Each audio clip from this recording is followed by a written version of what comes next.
सत साहिब सतगुरुदेव की जय। बंदी छोड़ कबीर साहिब जी की जय। बंदी छोड़ गरीबदास जी महाराज जी की जय। स्वामी राम देवानंद जी गुरु महाराज जी की जय हो।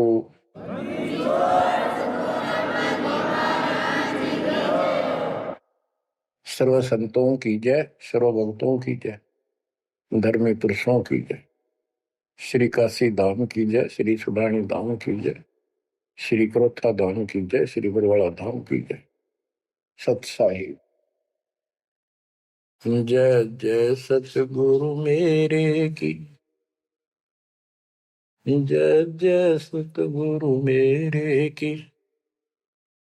सदा साहेबी सुख से बसियो अमरपुरी के डेरे की। जय जय सतगुरु मेरे की जय जय सतगुरु मेरे की। सदा साहेबी सुख से बसियो सत्यलोक के डेरे की। सदा साहेबी सुख से बसियो सत्यलोक के डेरे की। निर्विकार निर्भय तू ही और सकल बेमान। जी साधो और सकल बेमान। सब पर तेरी साहिबी सब पर तेरी साहिबी। तुझ पर साहिब ना निर्विकार निर्भय।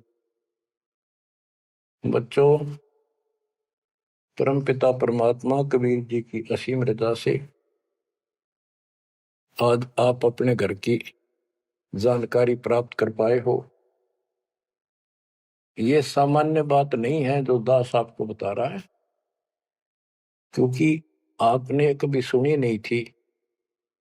ये बातें कहीं स्वप्न भी नहीं था कि ऐसा भी कुछ है। जब तक इस गंदे लोक में हम जिसको सुख मान रहे हैं, हम आखिरी दुख मानते हैं मृत्यु को, या फिर उस रोग को जो जानलेवा है। बस उसके बाद कितना कष्ट आ जाओ हम उसको दुख नहीं मानते, क्योंकि हम अभ्यस्त हो गए। इस कष्ट को झेलने की आदत बन गई।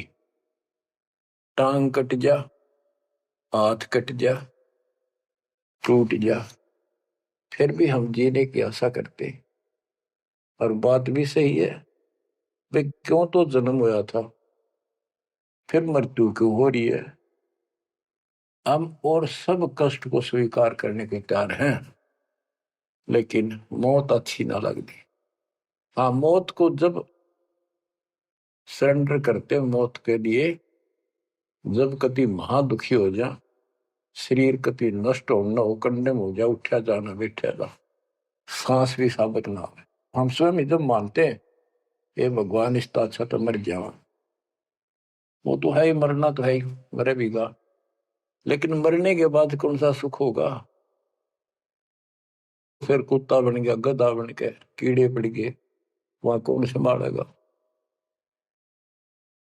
तो ये अभी हमें ये ज्ञान था नहीं, ये ऐसी दुर्गति हो क्यों रही। आपको दास बार बार बताता है, मनुष्य जीवन उन्हीं को मिलता है जो बहुत ही पुण्यकर्मी होते हैं। पिछले जन्म उनके जबरदस्त होते हैं। ये अलग बात है, किसी के ज्यादा होते हैं अच्छे कर्म, किसी के कम होते हैं, पर बढ़िया कर्मों वाले ही मनुष्य जीवन प्राप्त करते हैं। और मनुष्य शरीर में उनको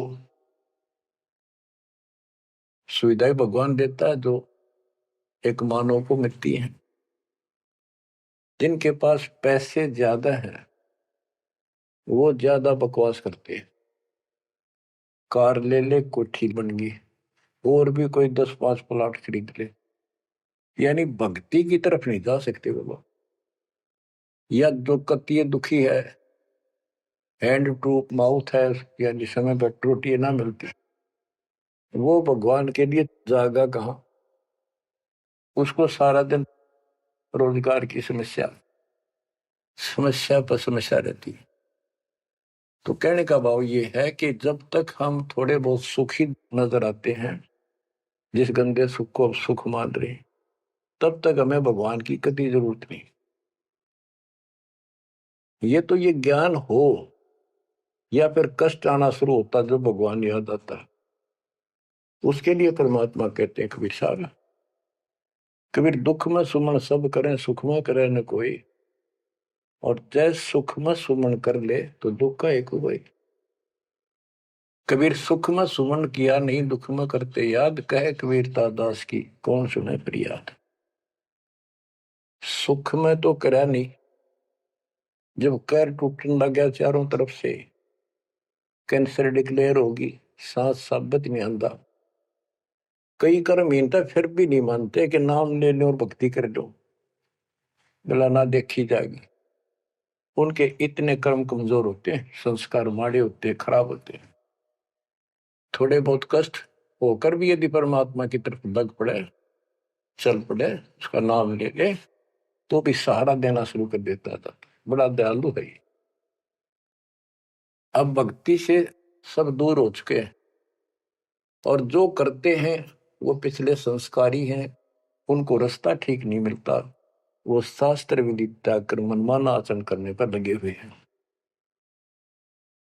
कोई बेचारे पहाड़ों पर जाते हैं, कोई तीर्थों पर जाते हैं, कोई पर भी लेने जाते हैं, कोई मंदिर में, कोई मस्जिद में, और कोई मंडी बना रखी वहां मत्था टेकने जाते हैं। यानी उनको चाह भगवान की है पर रास्ता ठीक नहीं। अब जैसा आपने प्रसंग सुना कि पांडव यज्ञ अश्वमेघ में एक का पाया साध, गरीब गोरख से ज्ञानी गणे, सुखदेव जति जहान, सीता सी बहु भारिया, बहुत पत्नियां मिल जाएंगी सीता जैसी, अपने धर्म कर्म पे साफ सुथरी रहने वाली। संत दूर स्थान, कहते हैं पांडव यज्ञ अश्वमेघ में एक का पाया साध, 33 करोड़ जहां थे देवता, 88,000 ऋषि, 12 करोड़ ब्राह्मण, 9 लाख 84 शत्र, उनमें एक का संत मिला, वाल्मीकि सुदर्शन जी। उसका कारण क्या था? उनकी साधना शास्त्र वेद है, गीता विरुद्ध है। तो बच्चों, शास्त्र विरुद्ध साधना करने से साधक को कोई लाभ नहीं होता। गीता अध्याय 16 श्लोक 23 में स्पष्ट किया है कि जो शास्त्र विधि को त्याग कर अपनी इच्छा से मनमाना आचरण करते हैं, लोक वेद के आधार से साधना करते हैं, उनको न तो सुख होगा और न उनकी गति होगी, यानी मोक्ष, और न ही उनका कोई कार्य सिद्ध होगा, सिद्धि प्राप्त होगी। इन तीन वस्तुओं के लिए, तीन पदार्थ के लिए हम भक्ति करते। घर में सुख हो, शरीर में सुख हो, कार्य सिद्ध हो, ऐसी भक्ति करें कि जिसे सिद्धि प्राप्त हो, जिसके सहारे हम ऊपर जावें। जैसे सुखदेव के पास एक आकाश में उड़ जाने की सिद्धि थी, और हमारे परमात्मा कहते हैं जो हम भक्ति दे रहे, इसमें 24 सिद्धि आ जाएंगे। इन 24 की 24 को भी कहीं यूज नहीं करना, उसका प्रयोग नहीं करना। ये उनमें एक सिद्धि आकाश से उड़ जाने की भी होगी। एक सिद्धि आकाश से उड़ जाई, एक सिद्धि जल पैर न लाई, एक सिद्धि कुछ खावे न पीवे, एक सिद्धि जो बहुत जीवे। ये कई कई दिन नहीं खाते पीते, तो वो एक सिद्धि होती है। गरीबदास जी कहते 24 को ना मन चावे, सो हंसा सतलोक सदावे। तो कहने का भाव ये है कि ये सब शास्त्र विरुद्ध साधना करने वाले हैं, और अमीन ने जबरदस्त महात्मा मानना थे। ये ऊपर का दिखावा ऐसा गजब का करते हैं, सामान्य व्यक्ति को क्या पता। आपको भी पता नहीं था इस ज्ञान के सुनने से पहले, ये साधु हमने भगवान दिखाई देते और माथा टेका थे, इन्हें प्रणाम किया करते, इनको खूब दान भी देते थे। ये पता चला ये तो जड़े डोहा थे। गरीब डिम्ब करे डूंगर चढ़े, अंतर जीनी जूल, जग जाने ये बंदगी करे, ये बो वसूल वजूल। ऊंचे से स्थान पर बैठते हैं ताकि दूर तो दिखे कि महात्मा तपस्या कर रहे हैं, या पहाड़ों पर चले जाते हैं क्यों लोग भी भटक रहे हैं भगवान के लिए। साधु मिल जाए, कोई आशीर्वाद दे दे, घर में बरकत हो जाए, नो हो जाए, नो हो जाए, तो आशीर्वाद लेने जाया करते और वो जंगलों में साधुओं ने ढूंढा करते। तो वो छोटा मोटा आशीर्वाद दे भी देंगे, थोड़ी बहुत राहत मिल भी गई तो मोक्ष तैनो का नो रह गया। गरीब डंब करे डूंगर चढ़े, अंतर जीवनी झूल, जग जाने बंदगी करे, भक्ति करे, ये वो असूल वो। बच्चों, आपको बताया है जो दास एक भी शब्द बोलता है ये अपनी तरफ से नहीं, ये गॉड गिवन है। और परमात्मा ने किसको दिया? अपनी प्यारी आत्मा संत गरीबदास जी को दिया। उनके द्वारा अमर ज्ञान लिखवाया गया है, वो आपको सुना रहा है दास। रग यजु है श्याम अथर्व, ये चारों वेद चतुभंगी रे, सूक्ष्म वेद बाचे साहिब का, सोहंसा सतसंगी रे। जो परमात्मा का सूक्ष्म वेद पढ़ता है वो सत्संगी है। चारों वेद ऋग यजु साम अथर्व, ये चारों भ्रमित ज्ञान युक्त है, इनसे जीव को कोई लाभ नहीं होना, मोक्ष नहीं हो सकता। तो दास आपको ये सूक्ष्म वेद सुना रहा है। अब कुछ वाणी सुनाऊंगा। ये माया का ग्रंथ है। एक बाल्मीकि नीचे कुल साधु, जिन संख पंचायन पूरे न दू। एक बाल्मीकि जाति का, जिसको तुम नीचे को मानते थे, वो था साधु जिसने वो पंचायन शंख बजा दिया। और गिनो माया के पुता, ब्रह्म जोगनी सब ही टूटा। ये बाकी ये माया के पुजारी, इनके पास यथार्थ भक्ति नहीं थी। चंद सूर के तिक साई, जिनके आगे ये बड़े गदाई। नूरी दीपक धरे चिरागा, काल करमजन को उठ लग गया। नूरी अंग विनस है भाई, माटी के किस गिनती भाई। कि ये ब्रह्मा विष्णु महेश्वर का नूरी शरीर है, हल्का सा नूर का। इन देवताओं का नूरी शरीर है, ये नकली नूर है, असली नूरी शरीर सतलोक में है। काल ने दुर्गा के माध्यम से यहाँ उस सतलोक वाली सारी डुप्लीकेट वस्तु बनवा रखी है। कति नो क्यों मिलते जुलते स्त्री पुरुष ऐसे ही है, लेकिन वहां ओरिजिनल शरीर है, बिल्कुल अविनाशी शरीर है। यहाँ कहते ब्रह्मा विष्णु महेश के नूरी शरीर है। ये नूरी अंग विनसय है भाई, माटी के किस गिनती भाई। जब ये ब्रह्मा विष्णु महेश जैसे मरेंगे तो ये मिट्टी के जो हमारे हैं, तुम्हारे मनुष्य के, ये कौन से खाते में है कि तुम ना मरोगे। और फिर क्या कहते हैं? ऐसे भरम ना भूलो लोई, इनकी ओट न उभरा कोई। जिनकी देवताओं की, ब्रह्मा विष्णु महेश की, देवी की, काल की तुम आड़ ले रहे हो, शरण लिए बैठे हो, ऐसे भ्रम ना भूलो लोई, इनकी ओट न उभरा कोई। कोई पार नहीं हो सकता, किसी का कल्याण नहीं हो सकता। यही 84 लाख योगियों पर कष्ट उठाते रहोगे। अब क्या कहते हैं? या तो 56 कोटि सहारे, और करी ठगोरी छन मारे। 5 तत्व त्रिगुण की पूर्णी, आवे ब्रह्मा विष्णु महेश्वर। ये ब्रह्मा विष्णु महेश भी जन्म मरण के अंदर आवेंगे। बच्चों, यदि आपको पहले तैयार ना कर रखा होता ना सारे प्रमाण देके, तो आप कतई नहीं सुनते।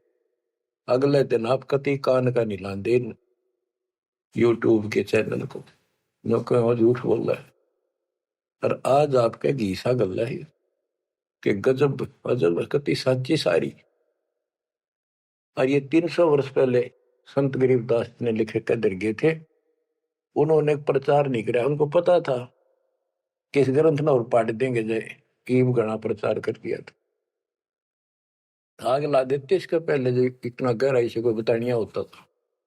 और अब ओए होए, ये जो दिल करता है सुने जावा इतनी गजब की सच्चाई और पढ़े जावा। देखो बच्चों कितना अंतर हो गया। अज्ञान के कारण हम अपने खजाने न छोड़े फिरा थे। चारों युग में संत पुकारे को कहा हम हेल रे, हीरे माणिक मोती बरसे ये जग चुकता ढेल रे। हम डले इकट्ठे करा थे, डले कंकर शास्त्र विरुद्ध साधना करके। और ये हीरे माणिक मोती है ये है वह सच्चाई रूपी हीरे मोती, ये वर्षन लाग रहे और सच्ची भक्ति। अब क्या बताते हैं, ऐसे भ्रम ना भूलो लोई, इनकी ओट न उभरे कोई। यादो 56 कोटि सहारे, करी ठगोरी छन में मारे।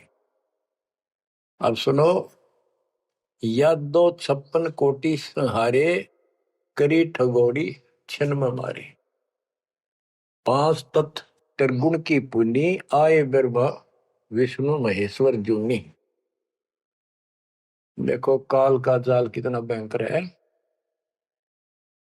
गरीब दुर्वासा को पेता समझन आई नीचे, 56 करोड़िया दो कटे, मची रुद्र की कीचे। गरीबदास जी कहते दुर्वासा तपस्या कर कर परमाणु बम बन गया, सिद्धियां भर गई, वचन की शक्ति आ गई। यादों के अंदर एक अभिमान हो गया था कि हमारे साथ श्री कृष्ण जी हैं। इसने चाणूर मार दिया, कंस मार दिया, जरासिंह मार दिया, कल्यवन मार दिया और केसी मार दिया। तो इस प्रकार ये नो सोच बैठे थे कृष्ण तो ऊपर कोई नहीं और थारा कोई कुछ नहीं बिगाड़ सकता। जब उनको ये पता चला यादों को, दुर्वासा जी श्री कृष्ण जी के आध्यात्मिक गुरु भी थे और वो द्वारका की बनी में बैठ के जाके, बनी होती है गांव के चारों तरफ, शहर के चारों तरफ पर जंगल होता था, अच्छे सुंदर वृक्ष होते थे, बहुत बड़े बड़े पीपल वृक्ष नीम, सब गांव के चारों तरफ। इतने पहले समझदार व्यक्ति होते थे और चारों तरफ गांव के नीम पीपल और बड़ तीन तो हमने देखे खूब चारों तरफ होते थे। उनसे ऑक्सीजन गांव में जाती थी, किधर की हवा चलो सारी ऑक्सीजन जाती थी। तो उसका एरिया कम से कम आधा किलोमीटर का होता और पूरे गांव के चारों तरफ होती थी। उसको बनी बोलते थे। उसमें छोटे मोटे बोझले भी होते थे जिनकी आटमत फ्रेश हो जाया करते थे लोग, साथ में तालाब होते थे। तो क्या बताते हैं कि बनी में बैठ गया दुर्वासा जी आके और द्वारका के अंदर ये बात फैल गई कि दुर्वासा जी बड़े पहुंचे हुए संत ऋषि हैं, भूत भविष्य वर्तमान की तीनों काल की जानते हैं। तो जवान जवान बच्चे थे जिसमें श्री कृष्ण का पुत्र प्रद्युम्न भी था। उनके मन में यह आई भाई दुर्वासा की परीक्षा लेते हैं, देखते हैं कैसा भूत भविष्य की जानता है। उन्होंने स्कीम बनाई, एक लड़के का पेट पे लोहे की कढ़ाई बांध दी छोटी सी और गुजरियां वाले लड़कियां वाले कपड़े पड़ा दिए, मुंह पर घूंघट डाल लिया करते पहले, पूरा स्वांग कर दिया लड़की का, ले गए गर्भवती लड़की का। 5-7 और थे बच्चे, बच्चे तो क्या थे, अच्छे शादी हो रही थी उसकी प्रद्युम्न की भी। तो वहां बच्चे भी हो रहा था उसके अनिरुद्ध जैसे। दुर्वासा जी से जाकर उन्होंने कहा, हे महाराज, आप तीनों काल की जानते हो, त्रिकालदर्शी हो। ये व्यक्ति है, ये इसकी पत्नी है। इनके 10-12 वर्ष में भगवान ने दया करी है, इसका आश्रय ही है। और ये उतावले हो रहे हैं, ये पूछ लो भाई बेटा होगा कि बेटी। दुर्वासा ने देखा दिव्य था, गुस्सा में होगा, लाला कर ली, अब ये तो मजाक कर दिया। तो गुस्से में आगे कहने लगा, यह दो कुल का नाश होगा इससे, जो गर्भ है इससे। इस बात से जब गुस्सा हुआ तो भाग गए बच्चे। सारी नगरी में बात फैल गई कि बच्चों ने मजाक कर दिया और दुर्वासा ने श्राप दे दिया या दो कुल का नाश होने का। तो उनको पता था, नगरी वालों को, श्री कृष्ण जी हमारे सिर पर कौन क्या बिगाड़ सकता है। फिर भी दुर्वासा का डर भी घना था, इसलिए श्री कृष्ण जी के पास गए और सारी बात बताई कि भगवान, बच्चा ने मजाक कर दिया, गलती तो है इनकी, और दुर्वासा जी ने श्राप दे दिया, समाधान बताओ। कृष्ण जी बोले, भाई दुर्वासा से माफी मांगो जाकर, इन बच्चा ने भी ले जाओ, उनके चरणों में डालो। ऐसा ही किया गया। दुर्वासा बोला, मेरा वचन मुख से निकल गया, वापस नहीं होता, ये नहीं ले सकता मैं, जाओ। वो आगे, अब सुनते रहियो, इस एक कथा से कितनी बात निकलेंगी, जहां हमारा भूल ला रखी थी इन्होंने। कृष्ण जी के पास आए, बहुत ज्यादा दुख हो गया, सारी नगरी में उस दिन भोजन नहीं बना, इतने दुखी हो गए। श्री कृष्ण जी के पास फिर गए जी, उन्होंने कहा है कि अब मैं कुछ नहीं कर सकता, मेरे मुख से निकल गया सो निकल गया। श्री कृष्ण जी बोले, कैसा करो, ये जो कपड़े बांध रखे थे ना, गाबा ऊपर, कढ़ाई के ऊपर रुई राई थी, और फिर नीचे कढ़ाई थी, कढ़ाई न तो घिसा के कति चूरा कर दो उसको, इन कपड़ों को फूक के और वहां डालो प्रभास क्षेत्र में, दूर यमुना के किनारे। तो उन्होंने सब ने जाकर वो कपड़े, उस लड़की का रूप बना था, वो फूक फाक दिए, दरिया में बहा दिए, और वो कढ़ाई के सान ला के नंबर ला दिए उनके। सारा दिन लगे रहे, पत्थर पे घिसाएंगे, वो चूरा वहीं पडारा किनारे बजाता रहा।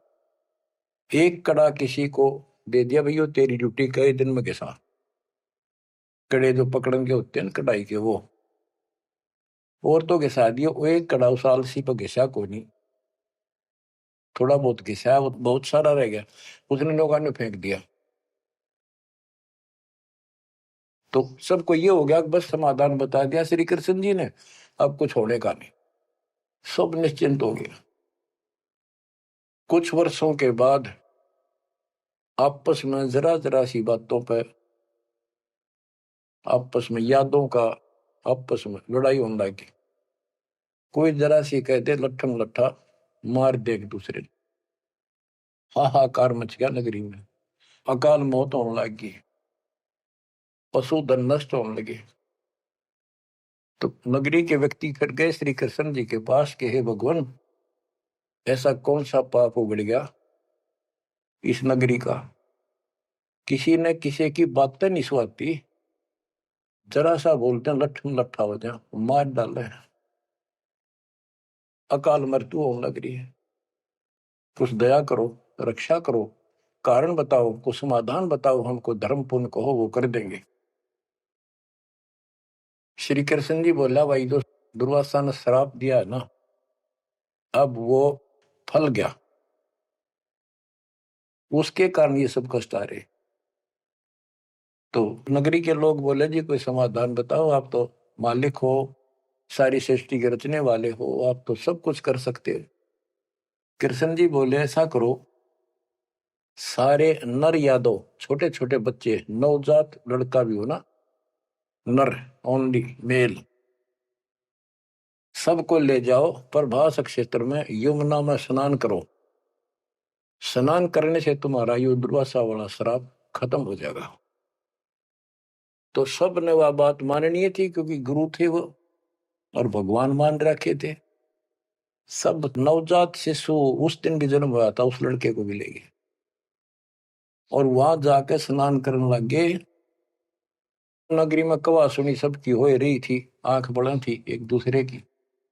और जो कढ़ाई का चूर्ण, लोहे का चूर्ण बना कर डाला था, उसके एक घास उग गया तीखे पत्तियों वाला, जैसे डाब होती है कुछ कुसकुसा जैसा, लंबा लंबा पठेरा सा सर जैसे, और इतने तीखे जैसे हम कई बार खेतों में ईख होता ना, ईख के पत्ते बहुत तीखे होते हैं। जरा सी सावधानी ना बरते तो हाथ में काट देते, वो उंगली में पूरा निशान बना देते थे। और वो तो फिर दुर्वासा के श्राप के थे। वहां पर उस सरकंडन पाड़े सर ने और एक दूसरे को मारो, वो तलवार का काम करे, गर्दन कटके नारी पड़ जाए। वो 56 करोड़ यादव आपस में कटके मर गए, थोड़े बहुत बचे। फिर कृष्ण जी को पता चला जी सारे कटके मर गए, आप तो को तो शराब खत्म हो जाएगा, ये सारा कुल नष्ट हो गया। वहां तो विष्णु पुराण में लिखा है, श्री कृष्ण जी गए और उन मूसल पाड़ के हुए, उसने भी रहे खे यादव खुद मार दिए, काट दिए सबको, अकेला बच गया।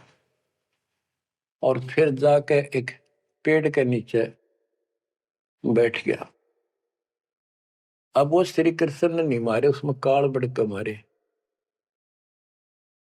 जिसकी पूजा करें, जिसका पुत्र था, उससे का नाश कर दिया। फिर क्या बताते हैं, जो बाली मारा था श्री रामचंद्र जी ने एक वृक्ष की ओट लेकर, बाली को मार के सुग्रीव को राज दिया। सुग्रीव ने फिर रामचंद्र जी की हेल्प करी लंका पर युद्ध करने के लिए।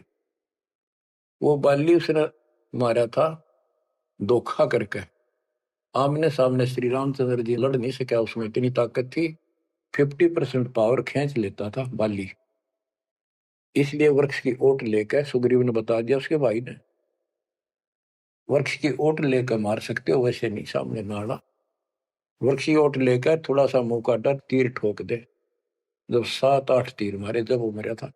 फिर बाली ने कहा था जी आपने बहुत बड़ी गलती कर दी, आपका मेरा के रोला था, हमारा भाई भाइयों का झगड़ा था, और फिर लड़ना था, सूरवीर थे आमने सामने आते, आपको पाप लगा, आपने बदला देना होगा। तो रामचंद्र जी ने बताते हैं, कहा कि मैं तेरा बदला दूंगा। श्री कृष्ण रूप में श्री राम जन्मे और वो ये बाली एक बालिया नाम का शिकारी बना। अब क्या था, वो जो एक कड़ा बच्चा था, पूरा घिसा नहीं, वो एक मछली ने खा लिया, कोई खाद्य पदार्थ समझ के, वस्तु समझ के, और वह मछली पकड़ ली उसने, उस शिकारी ने, बालिए ने। उसने जब वह काटी मछली तो उसमें तो चमकीली धातु निकली। वो ले गया सुनार के पास, उसने सोची कोई चांदी दिखा है। सुनार बोला है लोहा बहुत गजब का है, चांदी नहीं है। लोहार के पास ले गया, लोहार से कहा कि इसका यू तीर बना दे मेरा, जहर में बुझा के, तो इसको विशेष रखूंगा, अलग से कोई भयंकर जानवर आ गया, शेर शार, तो उसको मार दूंगा अपने जीवन रक्षा के लिए। तो उसने वो तीर बनवा लिया उस कड़े का, जहर में बुझवा कर, पॉइजन युक्त करवा लिया। वो बालिया नाम का शिकारी सारे दिन से भटक रहा था, उसको शिकार नहीं मिला। और श्री कृष्ण जी वृक्ष के नीचे लेटे हुए थे और उसने अपने एक घुटने पर दूसरा पैर रखा था, तलवार सामने दिखाई देता, उसमें पद्म था और पद्म चमक रहा था, खूब उसकी रोशनी होती है पद्म की, जैसे 100 वाट का बल्ब हो। अब शिकारी ने देखा उस दुर्मट टहनी नीचे तक टिकी हुई थी वृक्ष की, अच्छी खासी वह बढ़िया सी छाया थी, आराम से वो लेटा हुआ था गर्मी से बचाव के लिए। तो उसने दूर से देखा कि ये मृग बैठा है, हिरण की आंख चमका है, इधर से जाऊंगा तो ये भाग जाएगा, सारा दिन का कोई शिकार मिला नहीं है, खाली जाऊंगा तो फिर खाऊंगा क्या। उसने वहीं से वो विषाक्त तीर मार दिया, पॉइजन युक्त, जहर से बुझा हुआ तीर चला दिया, तो पैर में लग गया आके सीधा उस निशाने पे, पदम के पास। कृष्ण जी पीड़ा के कारण कर रहा है, मर गया रे, मार दिया रे। किसने मार दिया? तो वो शिकारी घबरा गए तो आदमी मर गया। जल्दी जल्दी चलकर देखा तो ये तो कृष्ण जी है, द्वारकाधीश, सिर पर मुकुट है। तो उसने हाथ जोड़ कर माफी मांगी, हे राजन, मेरे से धोखा हो गया, और मैंने सोचा कि आपके पैर में कोई चमकीला वस्तु लगी है, पदार्थ। मैंने सोचा ये मर्ग की आंख से, और यूं तो जहर से बुझा हुआ तीर था। मालिक, बच्चों को भी माफ कर दो। श्री कृष्ण बोले, भाई कोई बात नहीं, यूं तेरा मैंने बदला दे दिया, तेरा दोष नहीं है, ये होना ऐसे ही था, पूर्व निर्धारित था। तो बालिया बोला, हे भगवान, आप राजा और मैं एक निर्धन व्यक्ति, जंगल में भटकने वाला, आपका और मेरा के हिसाब किताब, क्या बदला हो सकता है?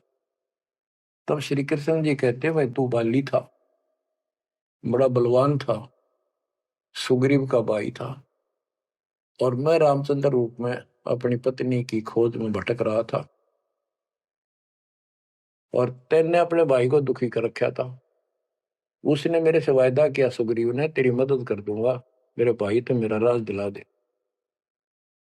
तने सीधे हाथों दिया नहीं तो युद्ध करना पड़ा, वृक्ष की ओट लेकर मैंने तू मारा, वैसे नहीं मार सकता था, वो मेरे से गलती बनी थी, धोखे से मारा तेरे। आज तूने भी मुझे धोखे से मार दिया, मैंने अपना बदला दे दिया, अब तू जा, और हो सके तो पांडवों को बता दे जाके, मेरे रिश्तेदारों को, कि ऐसे ऐसे हो गया, सारा यादव को लड़का मर गया, श्री कृष्ण भी अंतिम सांस गिराए। इतने में कुदरती, सारा खेल काल का, वो कुदरती आगे पांचों पांडव कुशल मंगल पूछने के लिए रिश्तेदारों में आ जाते रहते हैं। पता चला नगरी सारी कटका मरी पड़ी है, इधर उधर खोजा, उस बालिए ने बता दिया, उस पार दिन शिकारी ने बता दिया, आप किसने खोज रहे हो, कौन हो? वो बोले, हम पांडव हैं, श्री कृष्ण के हम रिश्तेदार हैं, और ये तो नाश हो गया, श्री कृष्ण जी भी ना पाया। उसने बता दिया, ऐसे उस वृक्ष के नीचे पड़ा है, वो अपनी ना बताई गलती के, देख उठ दे, नौका कहो तो खिस गया, वो वहां आ गया। तो श्री कृष्ण जी से उन्होंने पूछा, जी क्या कारण हो गया? तक वही ऐसे ऐसे बच्चा ने मजाक कर दिया था, दुर्वासा ने श्राप दे दिया, या तो होनहार थी और होनी थी। अब सुन ले, तुम मेरे खास रिश्तेदार और भगत हो भगवान के, मेरा आपसे बड़ा अच्छा लगाव रहा है, ये मेरी अंत समय की बात सुन लो। तुम इस राज को अपने बच्चे को दे दो, परीक्षित को, और तुम हिमालय में जाकर तप करके शरीर में समाप्त कर दो। तुम्हारे ऊपर महाभारत में किए हुए वो पाप कर्म लगे हुए हैं, तप करने से वो कम हो जाएंगे। अब अर्जुन पे उस समय रुका नहीं गया, क्योंकि गीता बोलते समय उसने कहा था कि तुम्हें कोई पाप नहीं लगेंगे, ये तो मैंने मार रखे, तेरे दोनों हाथों में लाडू अर्जुन, युद्ध में मर गया स्वर्ग जाएगा, जीत गया तो राज करोगे। उस समय अर्जुन बोला, भगवान आप बशत ऐसी परिस्थिति में हो, अब ये बात मैंने बोलनी नहीं चाहिए, लेकिन ये परिस्थिति पहले भी आई थी, जब आपने मेरे भाई युधिष्ठिर को दुखी होते को देख के, हमने जो बताया था कि इसको बड़े भयंकर स्वप्न आ रहे हैं, कष्ट है, सारी रात जागता रहता है, खाता नहीं पीता नहीं, बड़ा कष्ट में है, तो आपने बताया था कि तुम्हारे ऊपर वो पाप है जो तुमने महाभारत में बंधुघात किया था, उसके कारण ये कष्ट आया है। उसका समाधान आपने बताया, अश्वमेघ यज्ञ, वो भी हमने कर दिया, अरबों रुपये लाकर। आज आप वही पाप फिर बता रहे हो। हे भगवान, जब क्या कह रहे थे, जब गीता सुनाओ थे, मैं मना करूं था युद्ध नहीं करूं, मतलब मांग कर खा लेंगे, लेकिन आपने मेरे को टिकट नहीं दिया, ऐसा भयंकर रूप दिखाया, मैं डर गया। मैंने सोच लिया था जो युद्ध ना करूंगा तो यूं मारेगा, एक बार और दिखा दिया ऐसा भयंकर शरीर, मेरा तो वैसे हार्ट अटैक हो जाएगा।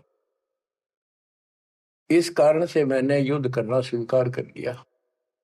हे भगवान, आपको हो हिमालय चले जाओ, राज छोड़ जाओ, ये कोई सा भी लाडू हाथ में कोई नहीं, ना युद्ध में मरे और ना राज रहा। ऐसा धोखा आपने कराया क्यों? आप तो हमारे खास थे, रिश्तेदार थे, सारा कुछ हो। तब कृष्ण कहता, भाई मुझे नहीं पता वो क्या हुआ और क्या नहीं हुआ, और मैंने क्या कहा था, अब मुझे कोई याद नहीं, इस स्थिति में नहीं हूं मैं। युधिष्ठिर बोला, अर्जुन इस समय ये बात ना करें, हो लिया जो हमारे भाग में था हो गया। श्री कृष्ण बोला, या कोई नर या दो नहीं बचा है, लेडीज हैं केवल, इनको ले जाओ, इनकी रक्षा करो, अपने साथ ले जाओ वहां पर, या इनको जंगली लोग दुखी करेंगे, इनकी इज्जत लूटेंगे, ले जाना। और मेरे शरीर को फूक के बॉक्स में डाल दियो, बॉक्स में, लकड़ी के में। तो उन्होंने ऐसा किया, फूक के बॉक्स में डाल दिया, उसको दरिया में बहा दियो। तो बच्चों ऐसा ही किया गया। अब चारों पांडव तो आगे, और अर्जुन की ड्यूटी लाए, तुम सब लड़कियों को लेकर, औरतों को, और आ जाना। तो लेकर अपने घोड़े खच्चर उन्होंने बैठा बठू कर चाल पड़े। रास्ते में बिल्ला ने, जंगली लोगों ने उनको घेर लिया, अर्जुन के साथ युद्ध करे, अर्जुन पीटा, अर्जुन पर वो धनुष उठा भी कोई नहीं, जिसने महाभारत के युद्ध में लाखों आदमी मार दिए थे, उठा नहीं, उससे जो खड़ा खड़ा पिटे। वो क्या करा उन दुष्ट लोगों ने, दुष्ट औरतों को ले गए, धन लूट ले गए, और थोड़ी बहुत बची उनको लेकर अर्जुन अपने घर आ गया, वहां इंद्रप्रस्थ आ गया। फिर वो कोस रहा है श्री कृष्ण को, कितने सारे धोखा करे हमारे साथ, नाश करवाना था, युद्ध करवाया, जब तक मेरे में ताकत देती एक मारू था 10 मरे थे, और आज मेरा हाथ भी ना उठा, धनुष तो दूर की बात है।